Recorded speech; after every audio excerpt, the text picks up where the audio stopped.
Hi, this is Len. Welcome to the Kindle Chronicles.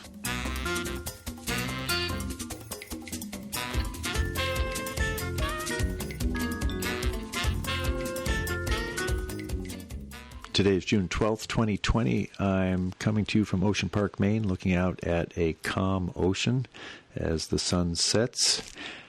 This week, you're going to hear Brian Dumain, an author who is a longtime contributing editor at Fortune magazine. He has a new book out titled Bezonomics, and it gave us a chance to talk about a lot of things regarding Jeff Bezos' leadership and Amazon in the current period and the history. So I hope you're going to enjoy that.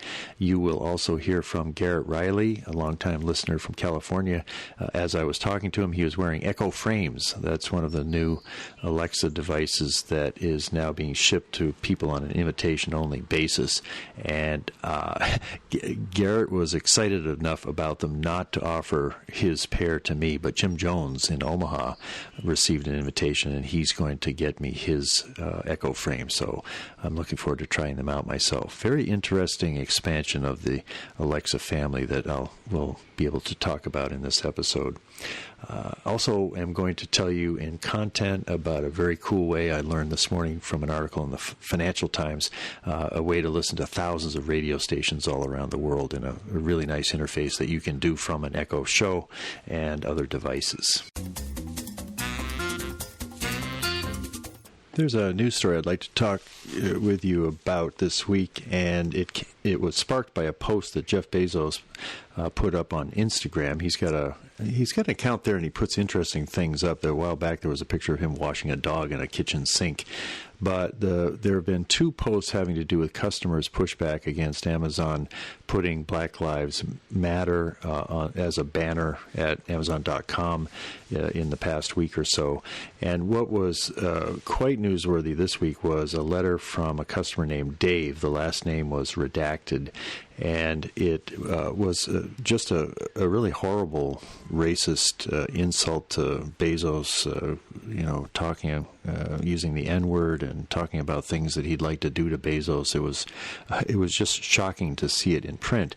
And it resulted in an article by Minda Zetlin at Inc.com, Inc. magazine, titled Jeff Bezos' Instagram posts are a lesson in how to respond to a crisis. And she wrote that there was a lot to admire in his handling of the current social unrest, and she made 3 points about this. The first one was that Bezos made a clear, not mushy statement, and the only one that she could find that put the phrase Black Lives Matter front and center on its homepage. She's talking about other companies and how they've responded to the protests in the wake of the killing of George Floyd. And the post that Amazon put on its page about Black Lives Matter simply starts, the inequitable and brutal treatment of black and African Americans is unacceptable, and noted that Amazon's contributing $10 million to organizations, including Black Lives Matter, that were chosen with the help of its black employees organization. She then talks about the Dave Instagram post, and one line which I noticed, and she comments on as well, Bezos writes, this sort of hate shouldn't be allowed to hide in the shadows. And that's really what he's doing. I'm sure that anybody in public life gets letters like this, and there's just kind of a sense that, you shouldn't give it any light. You shouldn't make it visible. But that does hide them, and that does put it in a place where perhaps it can kind of fester, and light like UV light on the virus is something that can push things the other way. And then he followed up his comments about this by addressing Dave, saying, you're the kind of customer I'm happy to lose, because Dave had said, I'm going to not be a customer of Amazon anymore. So she was saying that was a fairly original and strong comment on that. He also made a comment to an earlier customer. It wasn't, shocking. It was just somebody who was saying, all lives matter. This Black Lives Matter thing was something that irritated this particular customer. And Bezos wrote a different kind of a response to her. He wrote, Black Lives Matter doesn't mean other lives don't matter. I have a 20-year-old son, and I simply don't worry that he might be choked to death while being detained one day. It's not something I worry about. Black parents can't say the same. And then the writer at Inc. concludes, Bezos came out against racism, but that's the easy part. That's something nearly every corporate leader has done. But he's also added to the conversation in a thoughtful, intelligent, and personal way. More business owners should do the same. Parenthetically, I saw something else on Instagram. Mayor Pete has been active, after ending his presidential campaign. And I saw that he used a slightly adjusted version of Black Lives Matter that, in my opinion, is helpful to the extent that those three words have become pretty much part of the partisan warfare now. You can tell whether someone is a Democrat or Republican, red versus blue, Trump versus Biden, Fox versus MSNBC, by how they feel about those three words, Black Lives Matter. Pete's reframing of it, I think, is something that perhaps many more Americans could agree with. He says Black lives are, in fact, valued equally. And that's too big for a bumper sticker, unfortunately, but I think that's a way of coming out of the current changes in society, which seem to be happening awfully quickly. And you'll hear Brian Dumain's take on Jeff's Instagram post in the interview as well. For the tech tips, I want to talk first about the Echo frames. They're available for an invitation-only price of $180, and after the introduction period, they'll cost $250. I saw these in Seattle at the new products launch, and I had a chance to try these Echo frames just briefly, but you only had just like a minute or so, and it was very interesting for me to have a chance to see Garrett Riley wearing them. He explained that on the right side there's a button that can put it to sleep and turn it on and off, and then there's a couple of lights that you can see, a blue light and a red light, showing that it's being engaged for Alexa. And here's some of the conversation that we had as he was explaining his first impressions of the Echo frames. The cool thing is that when you're out of your house, if you don't like wearing AirPods, mm-hmm.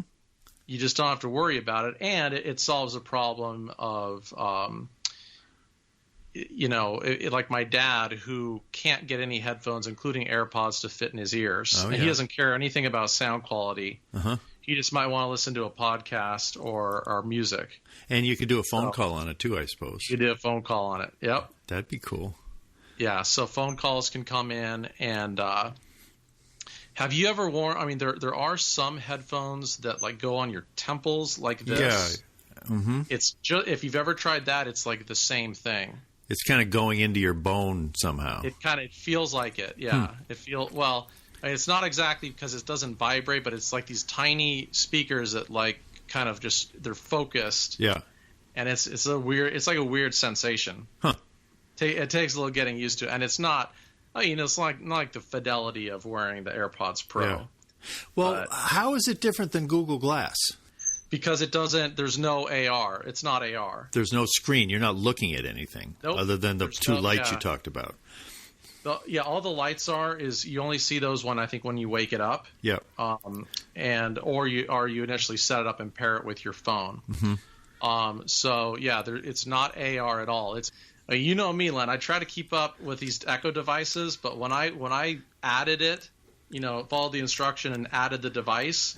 There's as you know, there's 15 different devices. Yeah, that's right. I had to check myself. I know most of them, but they've got the ring, mm-hmm. they've got the plug, a wall plug with a tiny speaker, and this is just yet another thing where they can get Alexa, everywhere that you are. Yeah. But I don't know. If I had my choice of one thing other than, if it was between that and wearing a ring, yeah, on my finger, I think I would go with these. Because it seems more natural. And I'm picturing if you're talking to the ring, you really do. It's like Dick Tracy or something. But this maybe is the most natural of the new interfaces they're trying to extend to. Yeah, and also they did a good job with how light.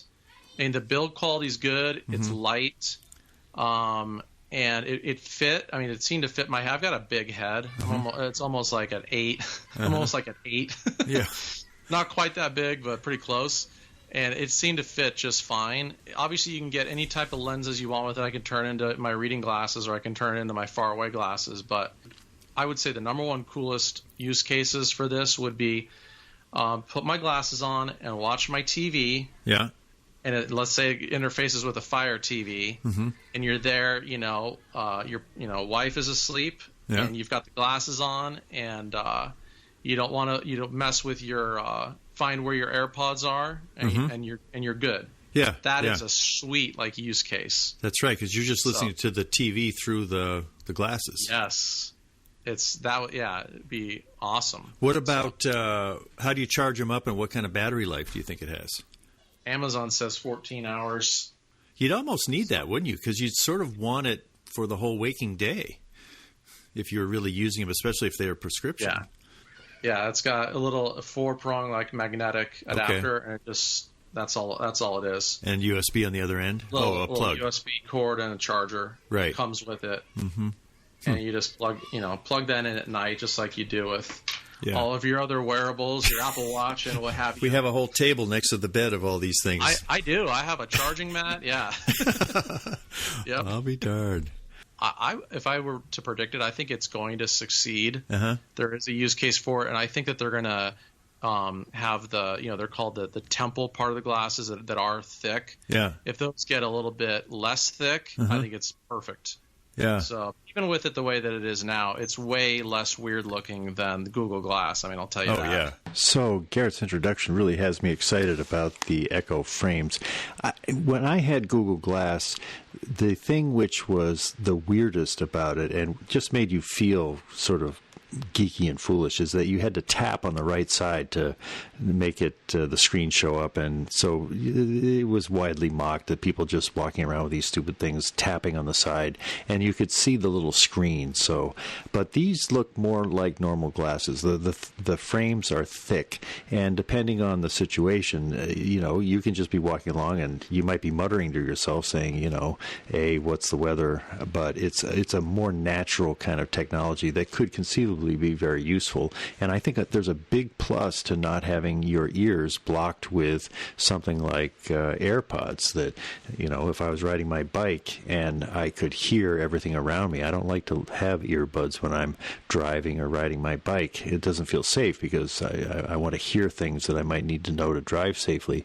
But if these glasses were enabling me to communicate with Alexa, as long as I had my phone with me, my ears would still be free to hear everything around me, and that strikes me as the most significant aspect of this. So thanks to Jim Jones for offering to make your invitation available to me, and once I can get it set up, I'll have a lot more to say, I'm sure.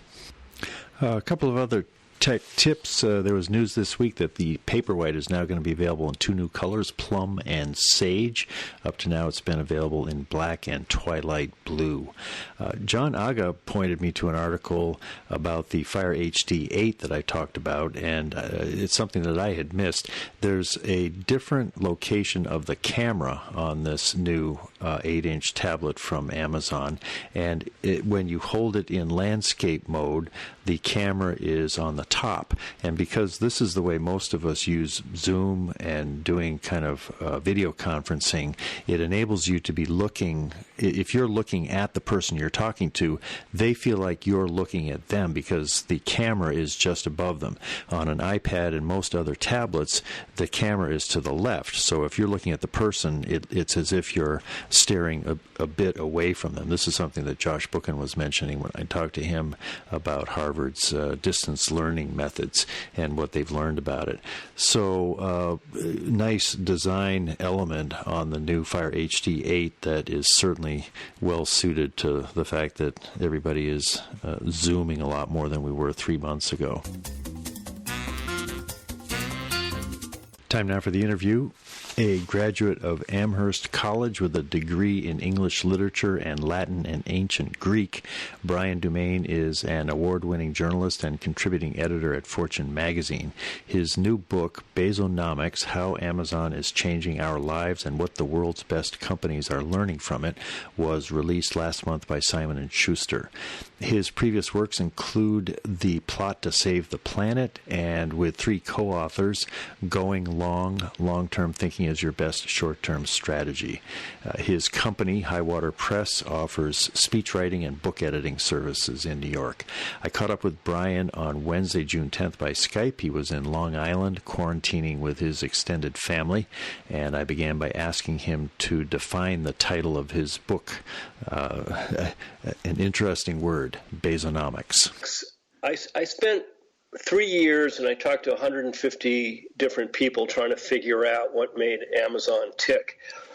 And Bezonomics, to me, is a distillation of how Jeff Bezos thinks and runs Amazon. Now, a lot of us have heard of his 3 principles, which is customer obsession, extreme innovation, and long-term thinking. But a lot of managers say that, right? I mean, those are basic Management 101 ideas. So what makes Jeff different? And as I spent time with executives at the company, and as I talked to ex-employees and talked to leadership experts, it's some of the qualities that Bezos has instilled in his organization that make those 3 tenets effective. And one of them is drive for the truth. Bezos just hates office politics. He hates wasting time on communicating things that don't need to be communicated in organizations. That's led to his famous 2 pizza teams, which means any project should be able to be run by the number of people you can feed with 2 pizzas, right? So that tries to keep bureaucracy down. But in his drive for the truth, the 6-page memos called the 6-pagers are a good example of Bezos' obsession with getting to the nub of the issue. What's really going on here? I don't want to hear about office politics. I don't want to hear about someone protecting their own turf. I want to hear about what the reality is. And the 6-pagers help unearth the reality of any situation. Whenever anyone at Amazon wants to suggest a new product or a new service, they have to compose a 6-page memo. It has to be well written. Executives spend lots of time on these memos, and they have to be written as if they're a press release for a product that already exists, right?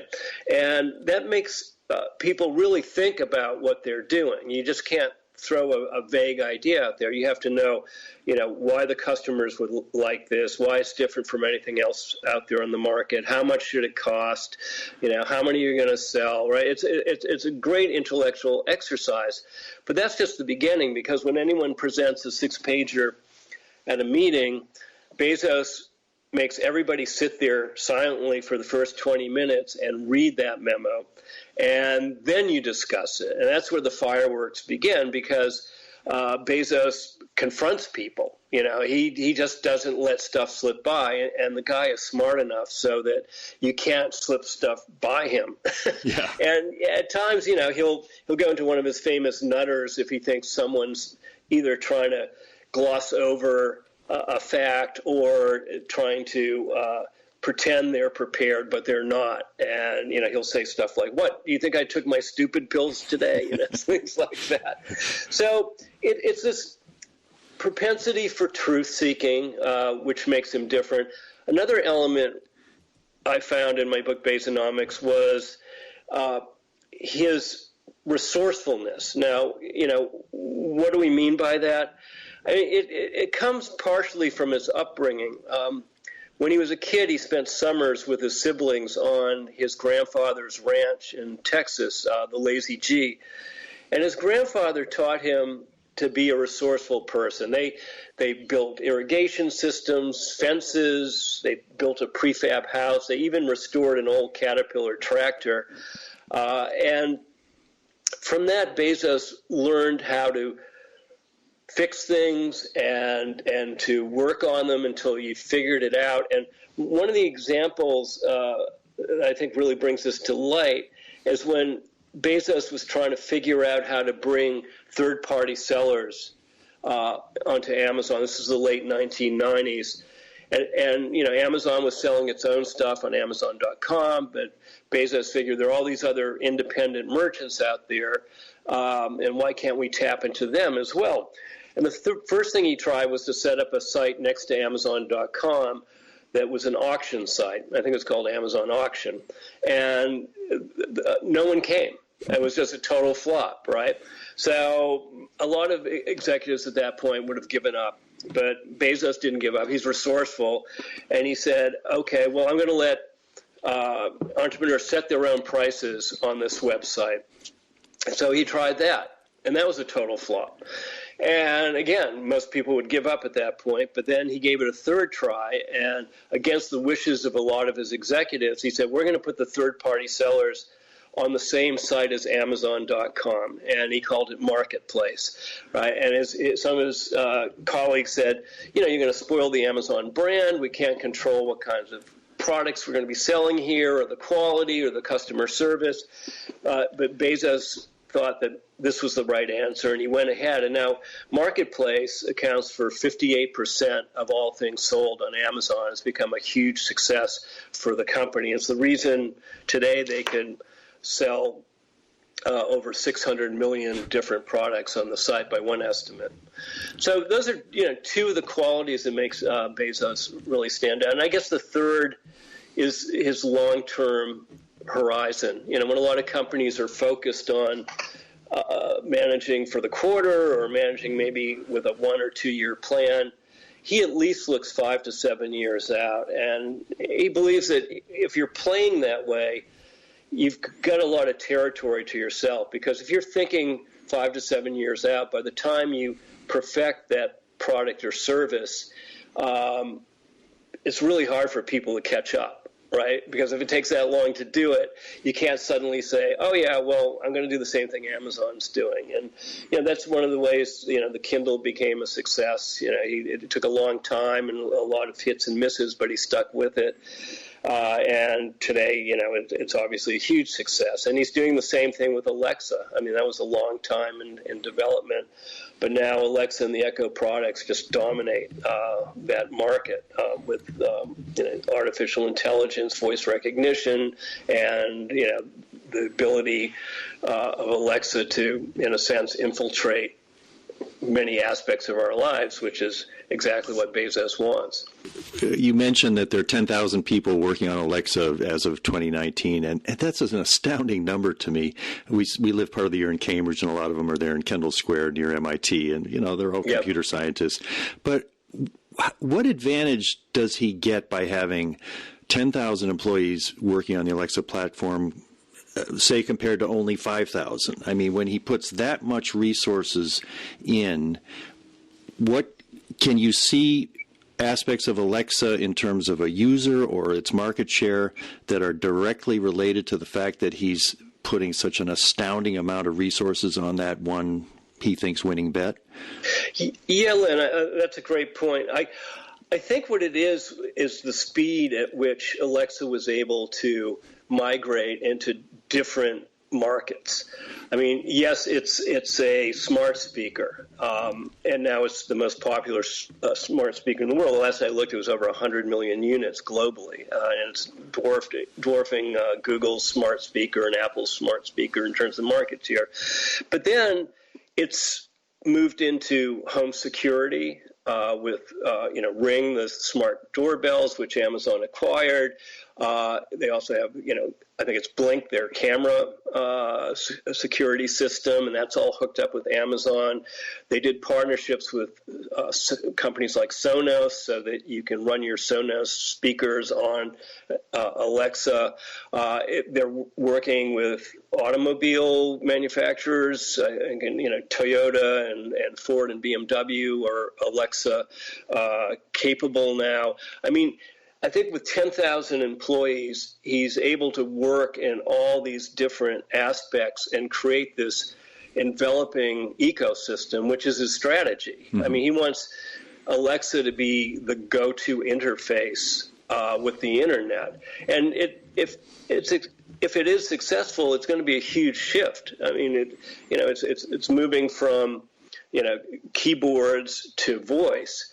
And, for people our age, we might think it's still a little awkward, but there are young people whose, entire interaction with the internet is through voice now. It's just the natural way to do it. And if Alexa is the center of that hub, I mean, think of all the business that's going to bring in for Amazon. They're going to know our home habits. They're going to know our travel habits. The data they're going to be able to collect is mind-boggling. And it also allows for new business opportunities. One of the things I'm most intrigued with, and I mentioned this near the end of my book, Bezonomics, where I'm talking about future industries that Amazon's going to go into, is using Alexa as the center for a telemedicine business. So already Amazon has a telemedicine service called Amazon Care, which it's providing to its employees in Seattle. Now, the way it works is, you can go on Amazon's Alexa, or, the easiest way is if you have an Echo Show, which is their product that has a small screen on it. So you say to Alexa, I'd like to make an appointment with my doctor. Alexa will schedule that appointment. And Alexa might actually initiate that because Amazon has a patent for Alexa to recognize the sound of a cough, right? So you might cough in your house and Alexa might say, would you like to make an appointment with your doctor? No, that's a future possibility for Amazon Care. They're not actually doing that as a test on the employees, are they? I did not find out whether they are or not, but I wouldn't be surprised because Amazon loves to test out products on their employees first and then, unleash it to the world. But at that point, Amazon is perfectly set up for telemedicine because, once you make your doctor's appointment, let's say you have a sore throat. And today you can order on Amazon strep throat tests, right? So you have your strep throat tests at home. The doctor said, let's take the test. You take it, it's positive. And the doctor says, you need antibiotics. So he fills the prescription. And Amazon a few years ago acquired PillPack, which is an online pharmaceutical company, right? So PillPack, within a few hours, delivers the antibiotics to your home. So you're feeling lousy. You don't have to leave home, drive to a doctor's office, sit in a waiting office where there are probably other sick people. And in these days of the pandemic, that's more important than ever, right? Get diagnosed, and then have Amazon deliver your medicine to your doorstep, right? I mean, that's better, right? Yeah. I mean, now, telemedicine's not right for every medical condition, of course, but you can imagine it for, those silly things where, you're feeling under the weather, you just need a simple diagnosis and, it would just be so much more convenient. So, Amazon obviously will roll this out to all their employees if they think it's working properly. I mean, they have not said they're going to do this. They've not said they're going to make this into a business, but it's hard to imagine them not. And then there are other health-related businesses they can go into. This $4 billion they're going to spend in the second quarter to try to make their warehouses safer for their employees during the pandemic. Part of that is a employee testing service for the coronavirus. So you can imagine if they get that down and they perfect it, the logistics, the data, the tracking after you've tested someone, why not just roll that out to other corporations as a service, right? Or even to local governments, or even the federal government, right? It could be a huge business opportunity for them if they get that right. So, 10,000 people on Alexa seems like a big number, but if you look at all the different areas that Amazon could potentially move into, maybe 10,000 is a small number. Yeah, exactly. Because you can go in depth into so many other areas at once if you've got that kind of scale. Absolutely. You mentioned the possibility of Prime membership getting Prime Health, that somehow, in addition to the free videos and everything else that we get from Prime, that there would be some health advantages, perhaps similar to what you're talking about. Since you finished the book and seeing the $4 billion investment coming for the pandemic, do you think that that's all bringing something that looks like Prime Health closer, or has changed the possibilities of that kind of a move? Right. I think, if anything, Lynn, it's sped up the process. It's just like the way Amazon's regular retail business is being sped up. I mean, more and more people, because of the pandemic, are used to ordering online. And Amazon sales in the first quarter were up 26%, and for a $280 billion corporation, that's a huge chunk of change. That's a $75 billion increase in sales. So that has accelerated the online trend that was already out there. And I think the same thing could happen with some kind of Prime Health service. A lot of people did telemedicine during the pandemic who would have never done it. I mean, my daughter with her daughter, and my young granddaughter, has done a lot of virtual visits with the pediatrician. Interesting. Right? So because she didn't want to go into a doctor's office during these days of the pandemic. So again, I think it's accelerated a trend that was already out there. You mentioned in the book the idea that Amazon is basically creating an operating system for our lives that would rival iOS or Android in its impact and spread. Can you say a little bit more about that? And then I want to tie that to the question of possible antitrust people talking about breaking up Amazon. Yep. I assume Alibaba would like to be creating an operating system, and I doubt the Chinese are going to be breaking up Alibaba. So aren't we risking giving up the chance for the operating system of our lives to be created by an American company? Yeah, no, that's a great point, Lynn. I think it's the operating system for life idea that has the antitrust people, or some people in the antitrust field, worried. And, it's because Amazon is entering so many different aspects of our lives. I mean, they're obviously dominant on online retail with 38% in the U.S. They're moving into brick and mortar retail with their acquisitions of Whole Food supermarkets, and they're starting their own chain of lower price supermarkets. They've got one that they're building out in California. They're into smart speakers. They're looking like they're moving to healthcare, into finance. So they seem like this octopus, right, that's just trying to maximize every aspect of our lives, basically, with the exception of maybe, I can't imagine them running tattoo parlors, but, but other than that. So this is what has a lot of the antitrust people worried. And I have a chapter in my book, Bezonomics, about Amazon and antitrust. And I looked hard at the numbers. I interviewed a bunch of experts on the topic. And if you go by current U.S. antitrust law, there's not an argument for breaking up Amazon right now, because the test is the company hurting the consumer? And I can't imagine a company that's hurting the consumer less than Amazon, right? Mm-hmm. I mean, Georgetown did a poll of Republicans and Democrats. And among Republicans trusted only the military and the local police more than Amazon in terms of all institutions. Among Democrats, Amazon was number one. They trusted Amazon more than any other U.S. institution. That includes the courts, universities, and even organized religion. So to say that Amazon is hurting the consumer, you just can't make that argument. Maybe at some point, if they gain enough retail power, they could reverse themselves and start raising price. I just don't see it, because that's not Bezos's philosophy. His philosophy is to continuously drive down prices and to continuously raise the level of service and the speed of deliveries. I think Bezos said once, it's like, I've never met a customer who wants higher prices and slower delivery, right? So if you can't break up Amazon based on current antitrust laws, you have to switch to a political mindset which says Amazon is just too big and too powerful to break up.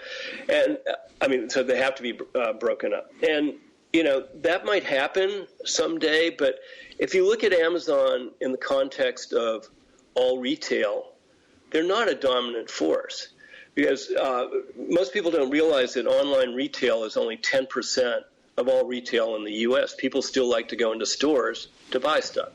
So that means Amazon controls only 5% of the U.S. retail market. Globally, they control only 1% of the global retail market.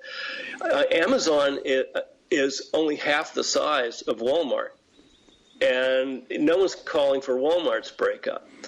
So I think the worry is that they're smart, they're fast, they're going to all these different industries, and someday they might be big, scary, and powerful.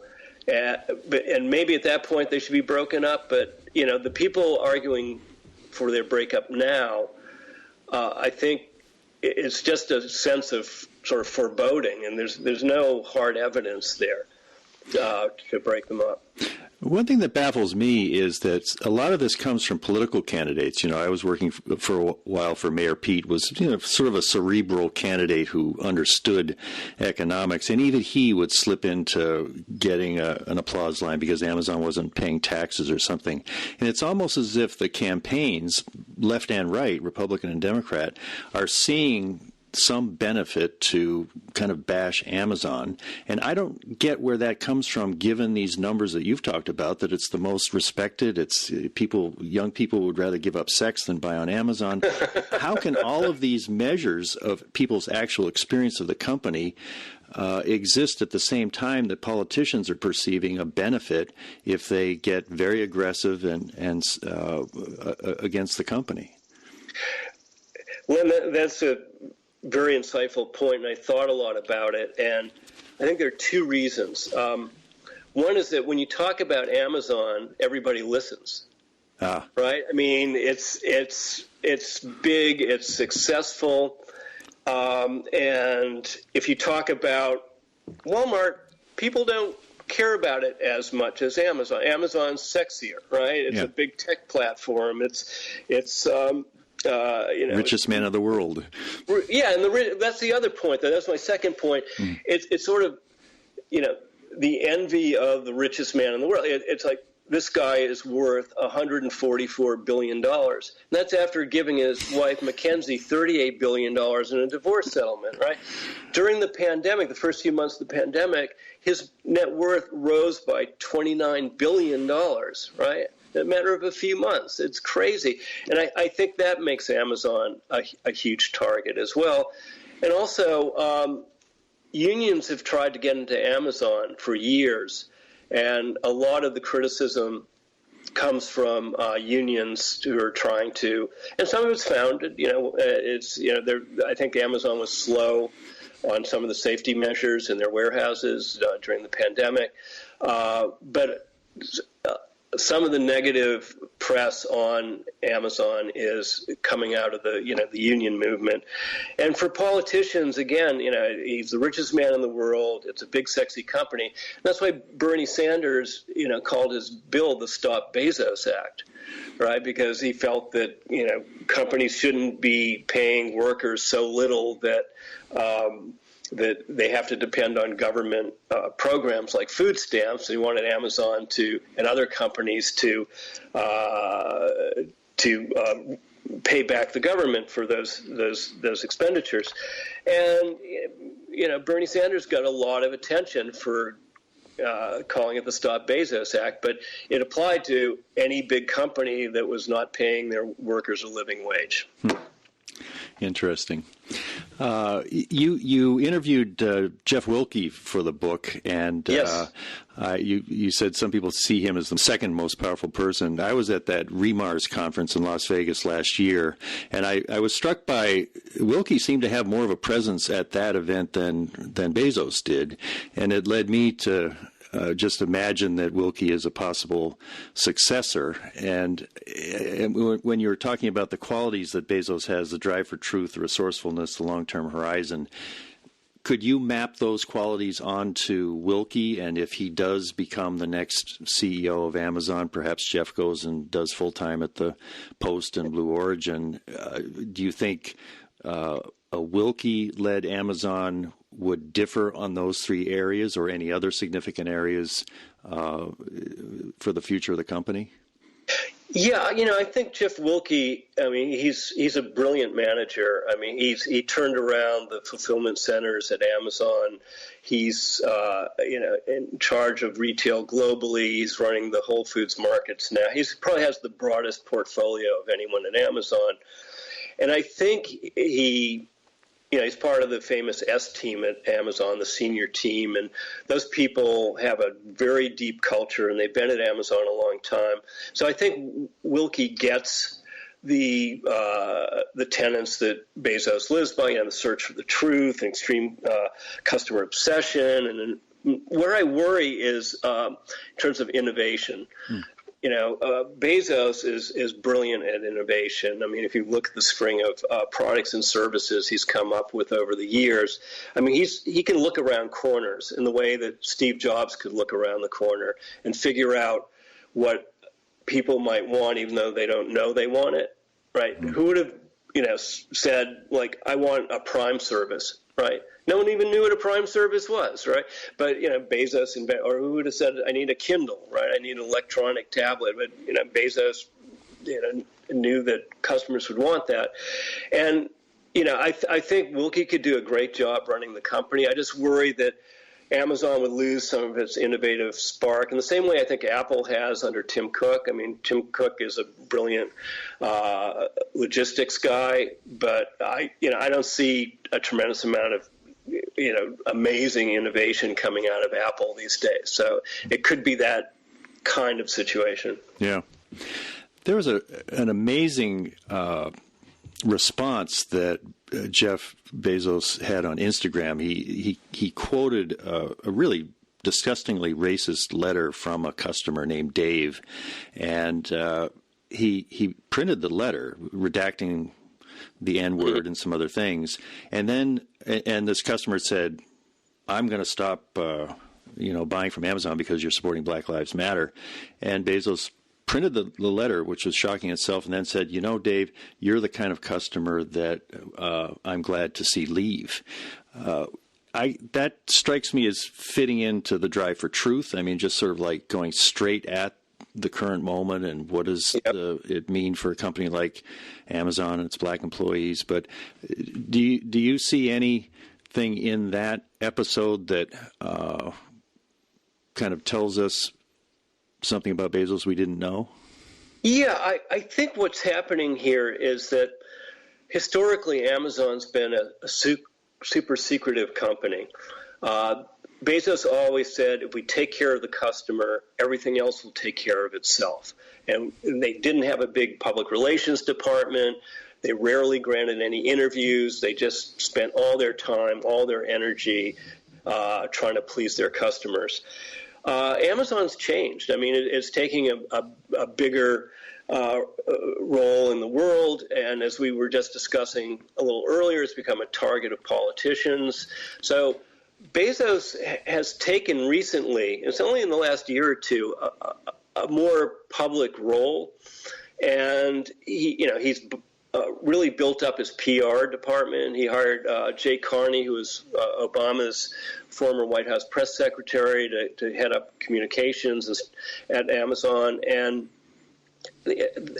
they're having to react to so many different issues now. They had that blow up in Long Island City where they wanted to put their second headquarters there, and they got this huge political blowback from that, and then they ended up walking away from it. But they had to, explain themselves more. And this is part of, I think, Jeff's realization that he can't, just put his head down and run Amazon. He really has to engage some of the controversies going. And I don't think he likes doing that.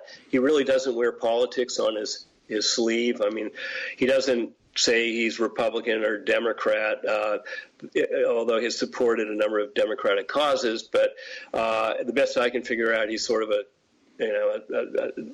style of a libertarian in a way. But, he does own the Washington Post, and that also puts him in the target of our current president, right? And it is interfering in his business in some way with the JEDI contract, which is this huge cloud computing contract with the Pentagon, and everybody thought Amazon's AWS cloud service was a shoo-in for that contract, and Trump started bad-mouthing Amazon and telling the Pentagon not to give them the contract, and lo and behold, Microsoft won it. Now Amazon's suing, and it's a whole mess. But the point is that Amazon can't hide anymore, and Bezos has to come out. And I think that Black Lives Matter incident where he called out one of his customers is indicative of that. Of course,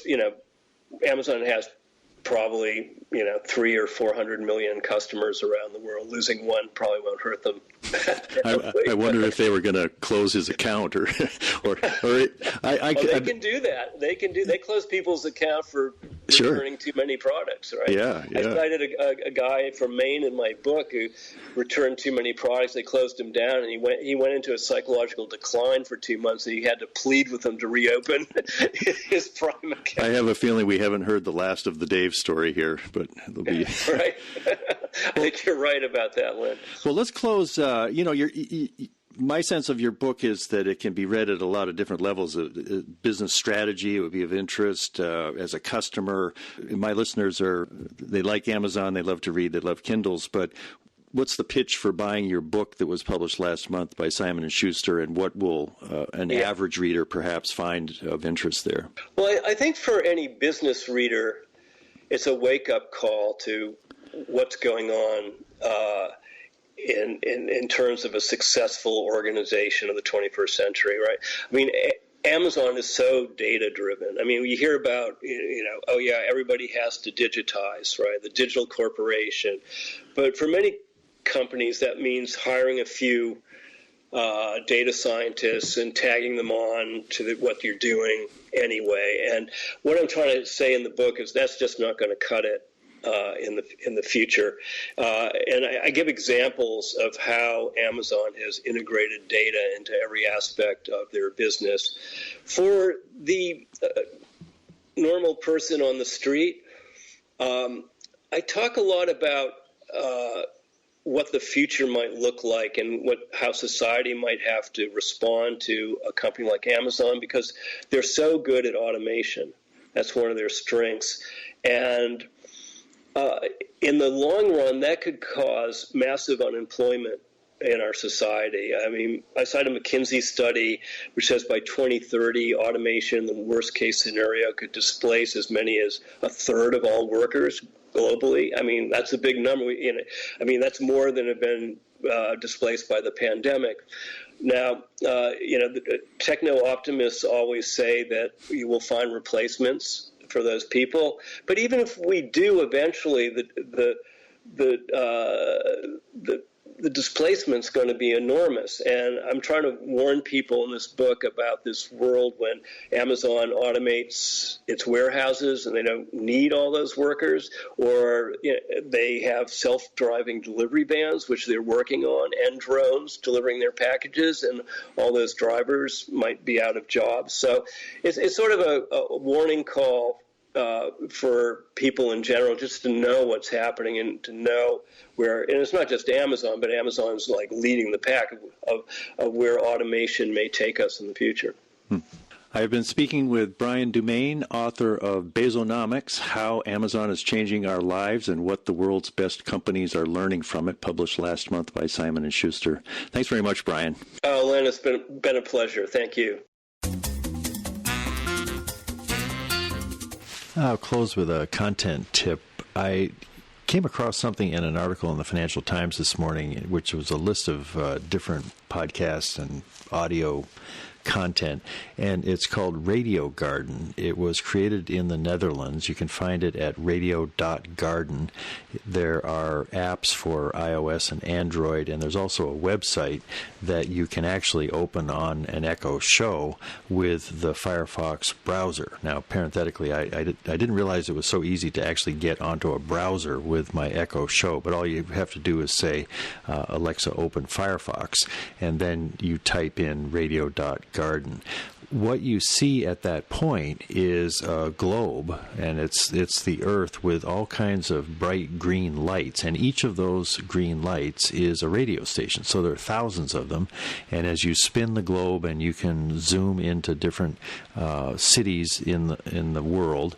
For example, if you want to just go to France and start zooming in, you don't see country boundaries, but you can tell where France is, and then you locate a larger circle around one of these bright lights, and then you're just listening to a radio station, which in the current moment is broadcasting in Paris or wherever else in the world you choose to explore. You can also enter towns. I entered Casper, Wyoming, where we lived for 20 years, and I heard some local stations from Casper, and it's just fascinating. There's something about the graphic interface of this which is so pleasing, to think of all of these thousands of radio stations all over the world, and you can just spin your way to any one of them and hear music or commentary in real time because of this powerful app.